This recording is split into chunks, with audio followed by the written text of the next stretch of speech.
I couldn't find my hat, so I might have to do this without my Carolina hat. But hopefully I can find it after the intro.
Haha, so I found it. So, the first game was the Bucks versus Carolina. And I must say, between the rain delay and then the lightning and just all the other craziness that happened in this game, it was very sloppy. It pretty much came down to who could play the least worst. So I have no idea if that's even a word. Who can play the least worst? Yeah, so that's really what it came down to, but let's get into the numbers. So the Bucks, Jameis Winston, 16 for 29, 208 yards and a touchdown. He played okay, he played decent. And he played just decent enough to win, you know what I mean? He didn't make any huge mistakes like he did last week. He had a running game. The numbers are not in front of me, but watching the game, I was like, oh, he has a running game. I think that dude rushed for like 70 or 80 yards. I might be off completely. So Cam, he played worse. Why he threw 51 passes, though, when you got Christian McCaffrey, I have no idea. Like, it's obvious Cam's not right because he can't even throw the ball the way he needs to. He's not putting it in spots that he needs to put it in. And Cam Newton looks very bad. He looks very bad. He's making all his critics very happy right now. Like Colin. Normally I listen to what he say, but every time I come to Cam, it just seems like he just doesn't get Cam. But that's a story for a different day. He looks hurt. He couldn't get the ball in the end zone. He could not get the ball in the end zone to save his life. It was. Now, don't quote me on it, but listen to the broadcast, and they said he had the ball 9 times in the red zone and didn't score on none of them. Like, I don't know how accurate that is, but I remember hearing that in telecast and writing it down. So, yeah, he just didn't take advantage of his opportunities. He got a good return at one point, and they started at like 20 or 30. Couldn't drive the ball down. Ended up getting a field goal. And a couple other things happened to where he just like Cam for real, missing wide open receivers, and just he didn't look right. Cam just didn't look right. It was kind of sad to see. So. That was the Thursday night game, Bucks and the Bucks versus Carolina. My first team. Y'all know this is initially why I started this, but you know, I'm blabbling. I don't think that's a word, but y'all know what I mean. Kansas City. I was talking to my uncle yesterday, and I was like, Kansas City is going to be the easiest team to cover because. Kansas City is going to be the easiest team to cover because I don't really even have to do nothing. I just got to watch the game, enjoy Patrick Mahomes boy doing what he do. He was not accurate in the first quarter at all. Like I said about Cam Newton, He was missing receivers and he just couldn't get it going. But my God, hopefully, if I remember, I'm gonna put there should be a picture of his QBR in the first half right now. It's either in the first half or I think it's in the first half. If it's not in the first half, I misspoke. But it was ridiculous. Like, he has so many weapons. Like, it makes no sense how many weapons Patrick Mahomes has. And Tyreek Hill was sitting on the sideline, and this dude number 17 got in the game and just playing out his mind in the second quarter. Like, these dudes are loaded. Like, and I feel like I said that. I feel like I said that last week too. These dudes are loaded. Like, Patrick Mahomes went 30 for 40. Let me make sure I got this right. 30 for 44, 443, and 4 touchdowns. Like, come on, man. This is not Madden. He playing like Madden when you first start the. Excuse me. He playing like Madden when you first start the career. And you're a quarterback, and then you put the game on rookie, and just do crazy numbers. Like, and the great part about Patrick Mahomes, he's doing it with his arm. Now he has Andy Reid, one of the greatest offensive minds ever, but he's doing it with his arm. He's not running like the guy we're gonna get to later on. He's not running it. He's doing it from the pocket like they want you to do, and still dominate. Like, you can say it's this offense and as Andy Reid and blah blah blah, but you still got to make the plays. Then we get to the Seahawks. This is a very interesting team. I don't really watch the Seahawks. I low key despise the Seahawks because they used to be when the Rams were here. They were in my division, but I gotta cover them now. This is fun. I hope I'm getting his name right. DK Metcalf. Every time I watch highlights of the Seahawks, this dude is all over the video. Like, this dude make 2-3 catches a game. I'm like, wow. He's not nowhere. I don't think he's nowhere near as talented. I think he's a little bigger though, a little bigger and more physical. But he reminds me of when Odell first came in the league, and he was just splashing everywhere. Now, I'm not saying he's Odell, but dude is special. Russell Wilson has a number one receiver finally. So, really, so yeah, like I was saying, DK Metcalf made it a lot easier for Russell Wilson to get the ball out, get it to receivers. And I really wish I can remember who they played.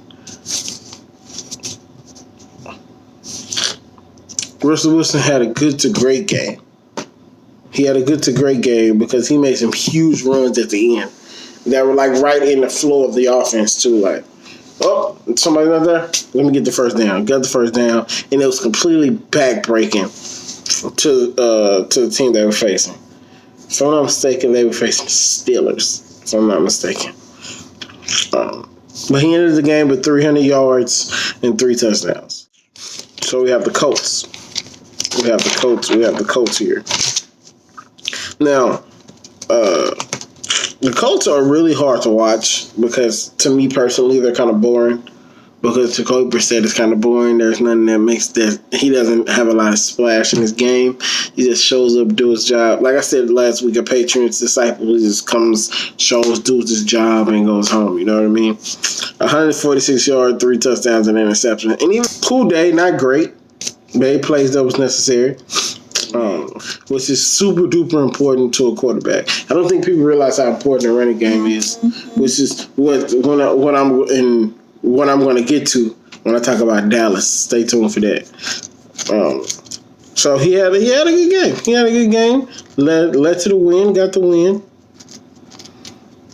win, and overall a pretty decent day. Like I said, Dallas. I told y'all Dallas is coming up.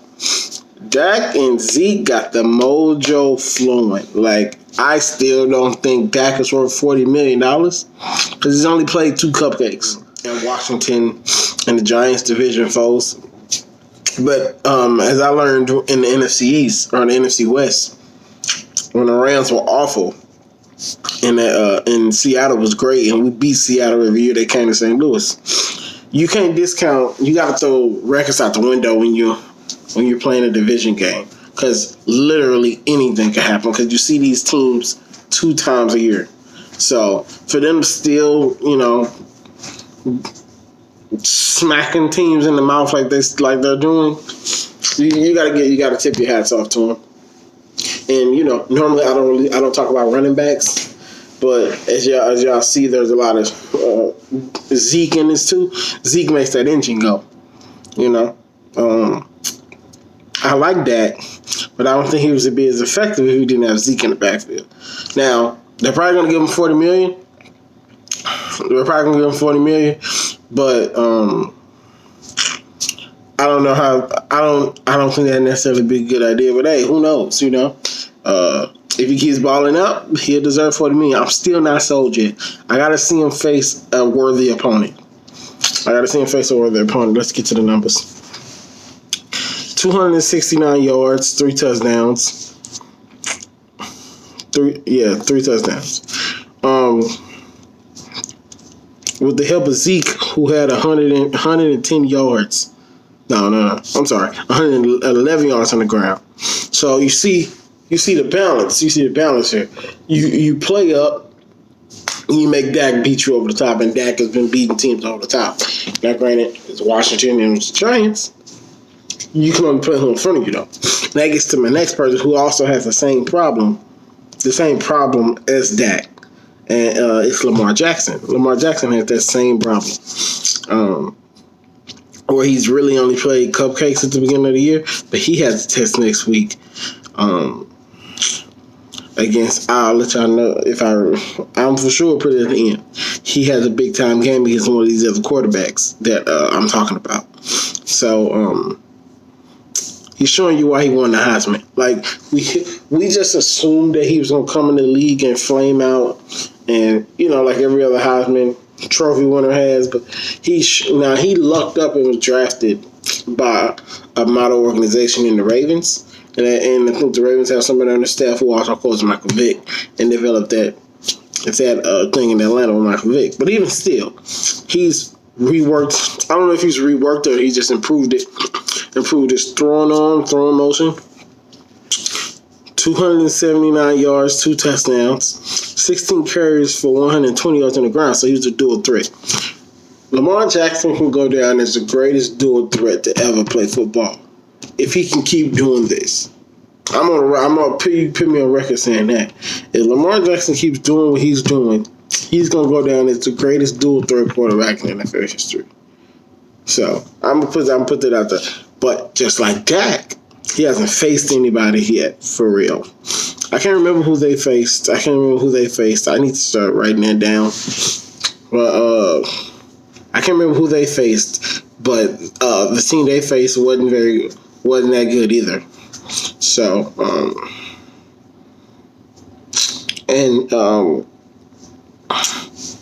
Lamar had some runs like Russell Wilson that were real smooth. Like, I saw Lamar drop back, one option there, one option, one now I'm off. He did it again, one option there, now I'm off. So he's doing it in the Florida offense. Of course, they call some runs for him.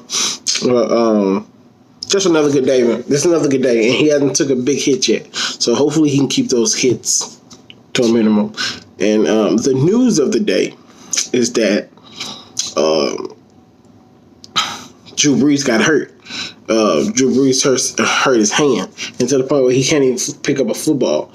He's had surgery on that hand since this recording, and he's going to be out for 6 weeks, which means we have a new addition to the show. We have Teddy Bridgewater. Now, Teddy Bridgewater is quarterback. He used to play for the Vikings. He suffered a horrific knee injury that nobody has on film because he was at practice. Never really got back in footing with the Vikings. The Vikings released him. He bounced around the league a little bit as a backup. And now he's with New Orleans. Re-signed with New Orleans, but he probably could have went somewhere else and been a starter. He re-signed with New Orleans, probably thinking he's going to be the future of New Orleans. And Drew Brees get hurt, and now he's in there. So, but him getting thrown in there didn't look good, man. It didn't look like he was prepared to play. Like, as I got this video running in the background, he just didn't look like he came prepared to play. And very unproductive. The Rams just outmatched them. The Rams and the Saints didn't even look like they were on the same level. Like, the Saints didn't even score a touchdown. Like, that's how bad it was. Teddy Bridgewater, 165 yards, no touchdowns, and 3 field goals. Like, it's just bad. It was pretty bad. It was pretty bad. But we'll see when he gets to. And me being who used to play football, you don't really get they say take mental reps, but that's not how you work. And normally if you play a sport, you're a learner. You like to move around. So yeah, that's for Ted. That's for Teddy. Hopefully he do better next week, because he's going to be the starter next week. So, PSA. Hopefully I put PSA flashing, and it'll flash real flickery on the screen. Somebody please save Deshaun Watson. He got sacked 4 times last night again. He got sacked 4 times again. Like, somebody go and save Deshaun. Go save Deshaun, please. He passed for 159 yards, but he didn't throw a touchdown. He didn't throw a pick. And personally, I think it's because he was running around. Like, every time I watch a game from Deshaun, he's throwing like this, or he's like this. He's running for his life. Like, and I keep referencing, when the Rams were here, Mark Bolger used to do it all the time. Mark Bolger was always top 10 in quarterback ratings and stuff, but the Rams never put an offensive line around him to the point that he was good enough to lead the Rams to the playoffs. He led to the playoffs once. So, yeah, somebody please go save Deshaun. Somebody, I really want to see Deshaun not be Andrew Luck, number 2. In the same division, too. So, somebody please go save Deshaun. I don't know. NFL execs, if you listening, go trade for Deshaun. Remember I told you guys about Josh Dobbs, and he got traded.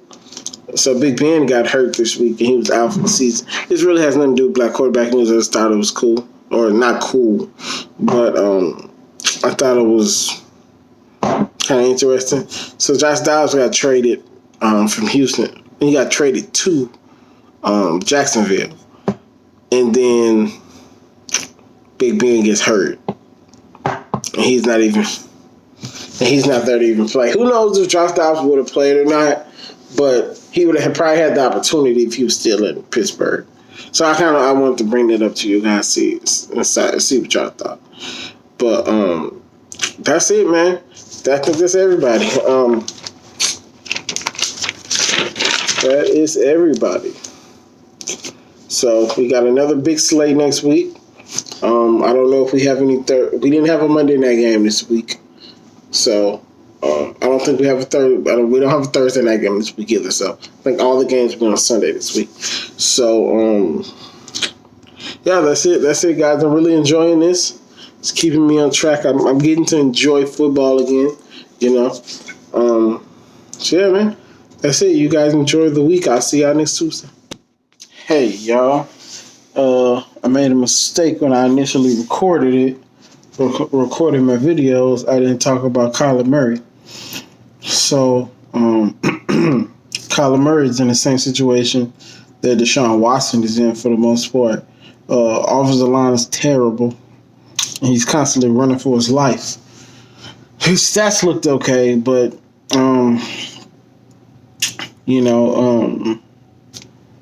he could only do so much. Him and Fitz could only do so much. He's still with 25 for 40 with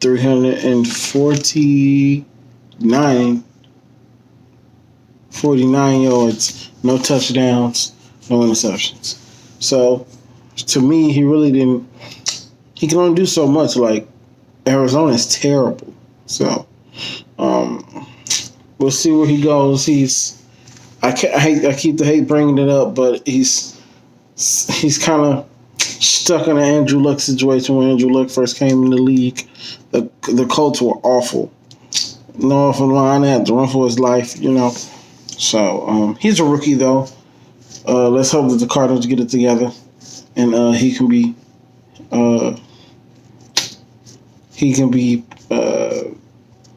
produce. He can produce better than his talent, or produce. Let's hope he produces the way we want him to from college. So I want to make sure I got that out to y'all. I'll probably put this first because I didn't do it with the rest of the videos. So, y'all have a good night. See y'all next Tuesday.